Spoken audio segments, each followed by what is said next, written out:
আসসালামু আলাইকুম, আমি কানিস। আবারও স্বাগতম কানিস কিচেনে।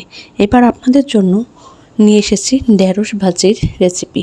কিভাবে সহজভাবে সামান্য উপাদান দিয়ে মজাদার ঢেঁড়স ভাজি তৈরি করা যায়। ঢেঁড়সকে আমরা সাধারণত মনে করি গুরুত্বহীন না, কিন্তু এই ঢেঁড়সে আমাদের শরীরে অজান্তেই অনেক উপকার করে। ঢেঁড়সের অনেক গুণ রয়েছে যা শরীরকে অনেক রোগ থেকে রক্ষা করে।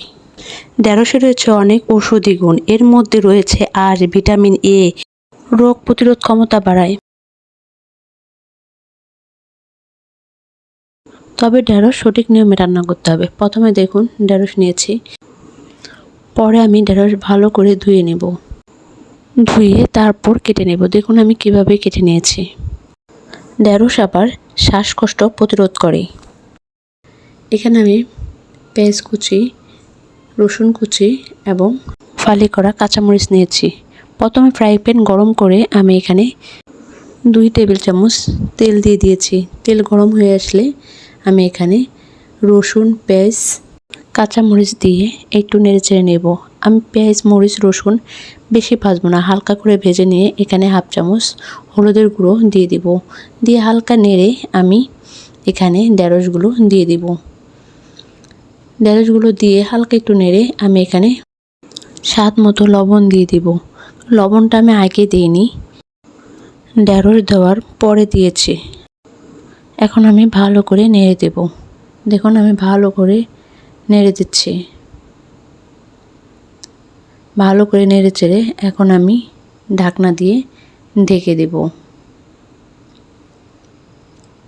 কিছুক্ষণ পর ঢাকনা খুলে আবারও নেড়ে চেড়ে দেব। ঢেঁড়স রোগ প্রতিরোধ ক্ষমতাও বাড়ায়। আবারও নেড়ে চেড়ে আবারও আমি ঢাকনা দিয়ে ঢেকে দেব। কিছুক্ষণ পর ঢাকনা খুলে আবারও আমি নেড়ে চেড়ে দেব। এখন আর ঢাকনা দিয়ে ঢেকে দেব না। এখন আমি এমনিতেই নেড়ে চেড়ে ভাজা ভাজা করে নেব।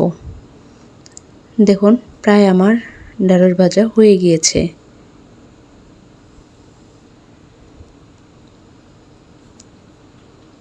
এখন আমি পরিবেশনের জন্য তুলে নেব। ঢেঁড়স যেমন শরীরের জন্য অনেক উপকার, তেমনই রয়েছে অনেক গুণ। দেখুন আমি পরিবেশনের জন্য তুলে নিচ্ছি। আমার ঢেঁড়স ভাজি হয়ে গিয়েছে। দেখুন কত সুন্দর হয়েছে আমার এই ঢেঁড়স ভাজি। অল্প সময়ে অল্প উপাদান দিয়ে কত সুন্দর মজাদার টেস্টি ঢেঁড়স ভাজি হয়ে গিয়েছে এবং এতে রয়েছে পরিপূর্ণ পুষ্টি। আপনারা অবশ্যই বাসায় ট্রাই করবেন এবং আমাকে কমেন্ট করে জানাবেন। আর আমার পাশে থাকবেন, লাইক দিবেন, সাবস্ক্রাইব করবেন, আমার জন্য দোয়া করবেন। আল্লাহ হাফেজ।